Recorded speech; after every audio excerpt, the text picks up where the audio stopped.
What you see around you right now is nothing more than the echo of past thoughts, old beliefs, and yesterday's assumptions. It is a photograph of a moment long gone, a snapshot of a mind you no longer have to live with. The greatest error you can make is to look at this picture and call it truth. The truth is not what is before your eyes. The truth is what you hold in the quiet of your imagination. The truth is the scene you dare to inhabit, the story you choose to tell yourself. The world will show you the reflection of your inner state, but only after a delay. So if you want tomorrow to look different, you must stop letting today dictate how you feel. Ignore your reality. It will try to speak loudly. It will wave its hands and demand your attention. It will tell you what's real, what's possible, and what's likely. But reality is a poor prophet.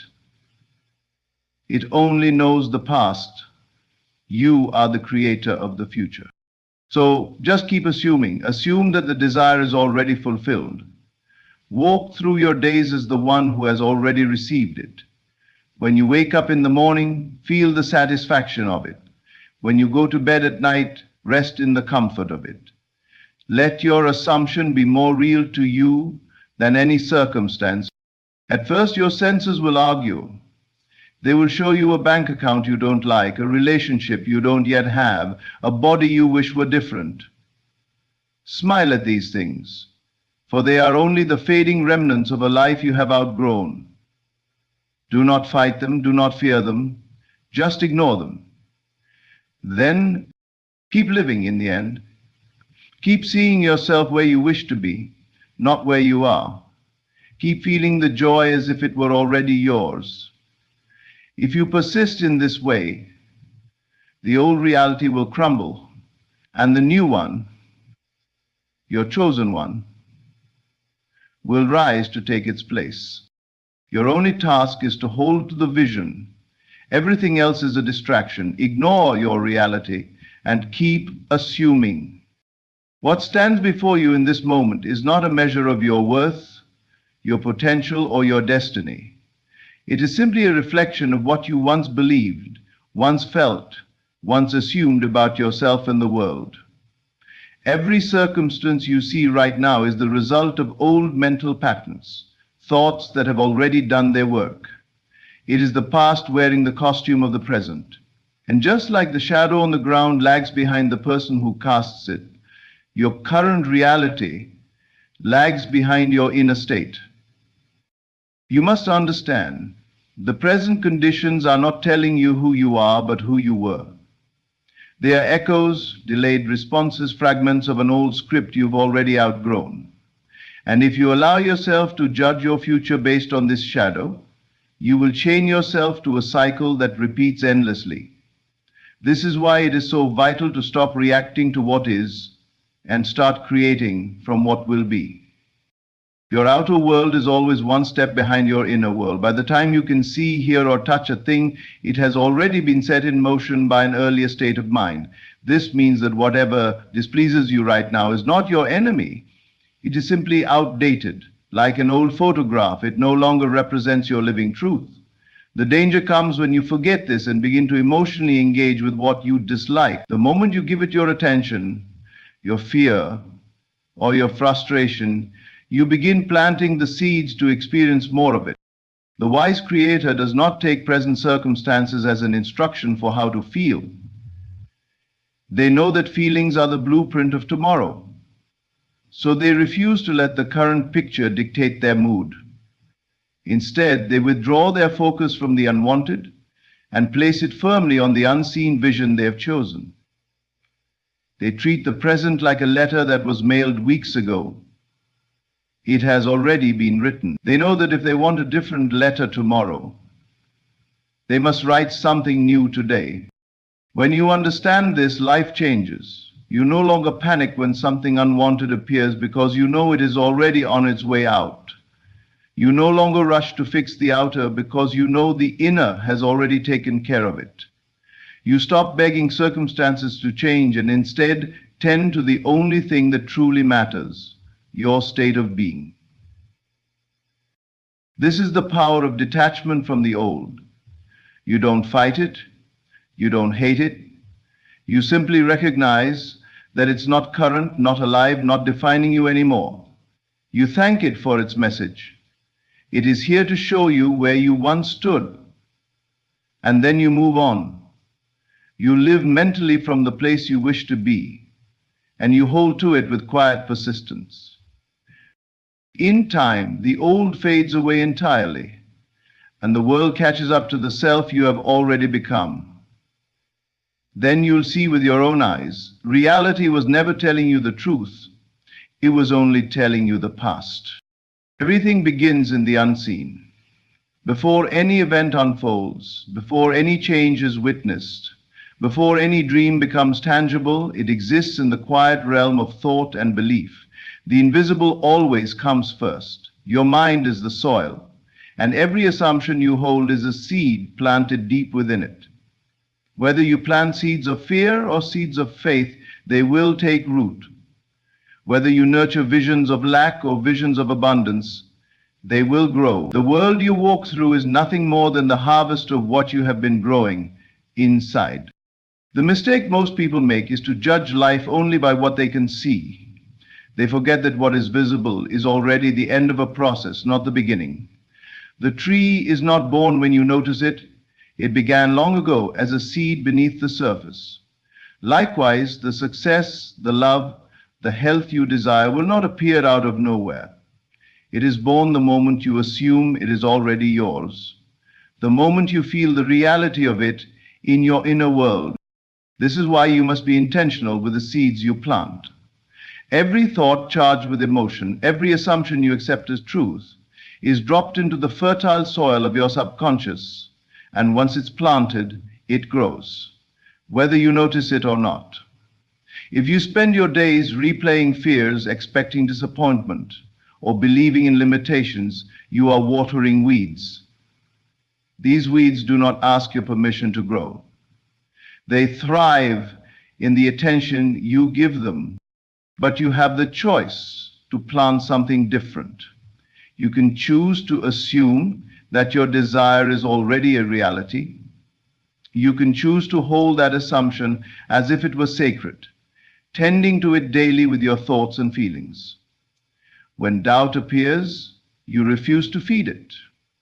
When appearances contradict your vision, you remind yourself that they are simply the remnants of old seeds, and you let them pass without attention.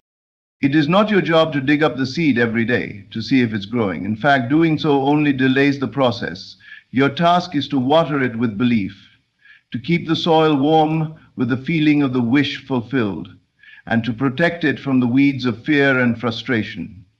The harvest will come in its own time. You cannot rush the unfolding any more than you can force a flower to bloom before it is ready. When you truly grasp this, you stop living as a victim of circumstances. You stop being fooled by the outer world because you know the invisible comes first. The moment you claim it within, the seed is planted, the harvest is inevitable. So stop tending to weeds. Stop feeding the unwanted with your attention. Instead, water your seed with faith, nurture it with gratitude, and trust that what you cannot yet see is already alive beneath the surface, growing into the life you have chosen. The moment you decide what you want, your task is not to wait for proof. It is to live from the end as if the desire were already fulfilled. The greatest mistake is to stand still, scanning the world for signs, measuring progress by outer changes. This keeps you in a state of waiting, and waiting only creates more waiting. Instead, you must step into the role now, mentally and emotionally embodying the person who already has the thing you desire. You cannot think of yourself as poor and expect to live in wealth. You cannot see yourself as unloved and expect to be cherished. You cannot carry the feeling of someday and expect the gift to arrive today. What you hold in your mind and heart becomes your reality. Not what you wish for in the distance, but what you claim in the present. When you assume it's done, you stop approaching your desire as a request and start approaching it as a fact. This is not about pretending or forcing yourself to believe through sheer willpower. It is about entering into a state of being where you naturally feel the truth of your assumption. You do this by asking yourself, if I already had it, how would I think? How would I walk? How would I speak to others? How would I treat myself? Then you live according to those answers, even if your senses try to convince you otherwise. At first, this may feel strange, because your outer reality will still carry the residue of the old state. But do not be discouraged. Outer conditions are slow to catch up. They are the shadow, not the substance. The substance is the inner state you hold unwaveringly. Your mind is the director, the world is the stage. The moment you accept the role inwardly, the scene begins to change outwardly. Do not wait for circumstances to give you permission to feel successful, happy, loved, or abundant. Decide to feel it now. When you live from that inner certainty, the world will mirror it back to you in ways you could never predict. Opportunities will arise, people will respond differently, and events will arrange themselves in your favor, not because you forced them, but because you aligned with the version of you who already lives in that reality. The key is persistence. You cannot step into the role for an hour and then return to doubt for the rest of the day. Hold the state as naturally as you hold your own name. Carry it in your posture, your words, and your inner dialogue. If you fall into old patterns, gently return to the feeling of the wish fulfilled. When you assume as if it's done, you collapse the gap between desire and experience. You are no longer someone trying to get there, you are someone who is already there in consciousness, and the world has no choice but to follow. The evidence will appear, but only after you've stopped looking for it and started living from it. There will always be voices, some from others, some from within, that try to tell you what is possible and what is not. They will measure your potential by your current situation, by your past failures, or by their own limited vision. If you allow these voices to dictate your thinking, you will find yourself trapped in the same reality they believe in. The truth is, those outer opinions and visible circumstances are powerless unless you give them power through your attention and acceptance. The outer voice often comes disguised as common sense, practical advice, or just being realistic. But what it is really doing is binding you to the known and the visible, keeping you from stepping into the unseen, where your desire is already alive. If you want to create something new, you must learn to silence these outer voices. You do not silence them by arguing or convincing others to agree with you. You silence them by withdrawing your mental and emotional energy from their words. Your senses too will try to persuade you. They will present you with facts, numbers, and images that seem immovable. They will whisper, "Look, nothing has changed. This is your reality." But your senses are reporters of the past, not prophets of the future. They can only confirm what has already been created through your previous states of mind. If what you see and hear contradicts your desire, remind yourself that it is only the fading echo of old beliefs. This is why inner discipline is so important. You must become the guardian of your own mind. When doubt tries to speak, you gently turn your attention back to the vision you've chosen. When fear presents its case, you refuse to sit in its courtroom. When people insist that you are foolish for believing in what they cannot see, you silently bless them and return to your inner knowing. The power to manifest is not found in convincing the world to support your dream. It is found in convincing yourself so completely that the world has no choice but to rearrange itself accordingly. This is why you must not let the noise of others or the evidence of your senses shake your conviction. Every moment you allow yourself to be swayed by the outer world, you water the seeds of doubt. But every moment you hold fast to your chosen assumption, you strengthen the roots of your new reality. There will be times when the silence feels lonely, when it seems easier to agree with the loudest voice or to surrender to the facts. But remember, every great change begins in solitude, in the quiet place where belief is nurtured without interference. So guard that place, protect it. Keep it free from the weeds of doubt and fear. Ignore the doubters. Ignore the circumstances. Ignore even the reports of your own senses if they disagree with your desire. The only voice that matters is the one within you that says, "It is done." To live in the end is to anchor yourself in the state of your wish already fulfilled, making it so real within that it becomes the place you live from, rather than the place you hope to reach. Most people live their lives always moving toward their desires, imagining them as distant goals that will happen someday, if circumstances align. But when you live in the end, you remove the distance. You claim the end result now, in thought and feeling, and you let that state define your decisions, your actions, and your inner dialogue every single day. The key is to make this end state your mental home, not a fleeting daydream you visit occasionally, but a dwelling place you return to in every moment. Just as your physical home surrounds you with familiarity, comfort, and a sense of belonging, your mental home in the end result must give you that same feeling of certainty and stability. You are not wishing for it anymore. You are living it now. Thinking toward the desire keeps it in the future. It says, "I'm not there yet, but one day I will be." This posture of waiting only reinforces separation between you and your desire.